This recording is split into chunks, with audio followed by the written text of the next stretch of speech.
Perkenalkan, saya Rima Asih Pradanawati dari Prodi Pendidikan Matematika UKSW. Di sini saya akan menyampaikan skripsi saya yang berjudul Efektivitas Penggunaan Video Tutorial dalam Pembelajaran Daring ditinjau dari tanggung jawab siswa. Datangnya virus corona COVID-19 di Indonesia secara tiba-tiba berdampak pada perubahan segala aktivitas, salah satunya yaitu perubahan pada sistem pendidikan di Indonesia, yang mengakibatkan pembelajaran yang biasanya dilakukan secara tatap muka, kini harus dilakukan di rumah, sehingga mau tidak mau pembelajaran dilakukan secara daring, di mana menurut Brown pembelajaran daring yaitu pembelajaran dengan memanfaatkan jaringan internet. Terdapat beberapa kendala dalam pembelajaran daring.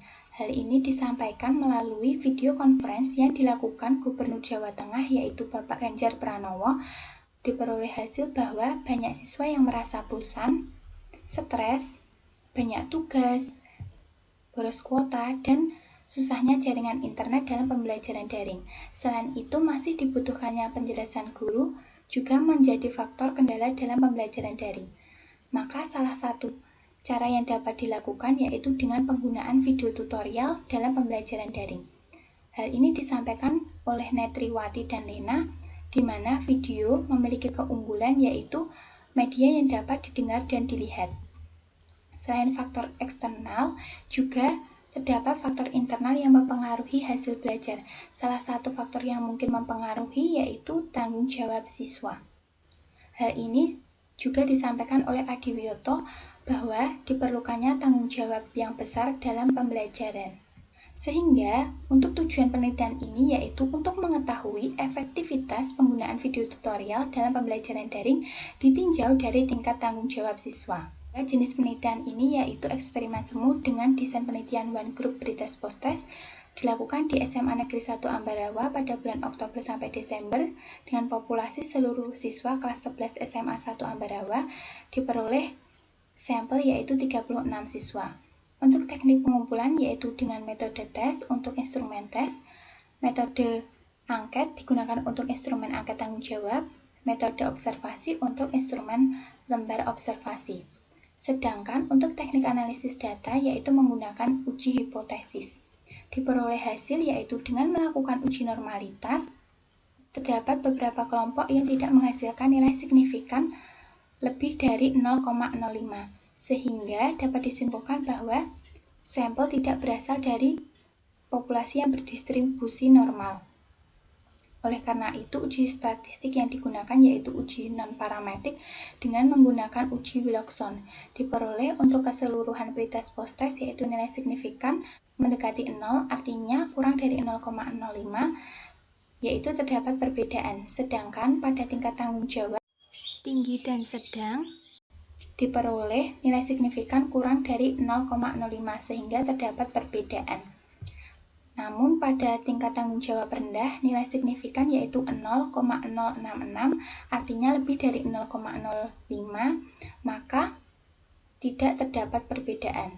Dari hasil tadi, maka penggunaan video tutorial efektif digunakan dalam pembelajaran daring. Hal ini dikarenakan penyusunan dalam video sudah sesuai dengan konsep yang benar. Video juga memperhatikan aspek konstruktivisme dan pemberian feedback yang cepat. Juga telah dilakukan validasi. Selain itu, dalam video juga diperhatikan durasi waktunya. Berikut ini adalah salah satu contoh video tutorial yang digunakan dalam pembelajaran daring. Hasil ini sama dengan penelitian yang dilakukan oleh Krisnawati dan Julia Ningsih bahwa video efektif digunakan dalam pembelajaran. Selain itu, video tutorial yang ditinjau dari tingkat tanggung jawab tinggi dan sedang, maka video efektif digunakan. Namun, tidak pada tingkat tanggung jawab rendah. Hal ini dikarenakan siswa yang tidak melihat video tutorial dan tidak aktif bertanya dalam pembelajaran. Hal ini sejalan dengan penelitian Ganda dan Imanuddin yang menyatakan bahwa faktor internal juga berpengaruh cukup tinggi. Berdasarkan hasil penelitian, maka dapat disimpulkan bahwa penggunaan video tutorial efektif dalam meningkatkan hasil belajar untuk siswa pada tingkat tanggung jawab tinggi dan sedang. Namun, pada tingkat tanggung jawab rendah, penggunaan video tutorial kurang efektif digunakan. Maka dari itu, perlunya guru dalam membuat video dengan konsep yang benar, lengkap, konstruktivis, dan pemberian feedback yang cepat.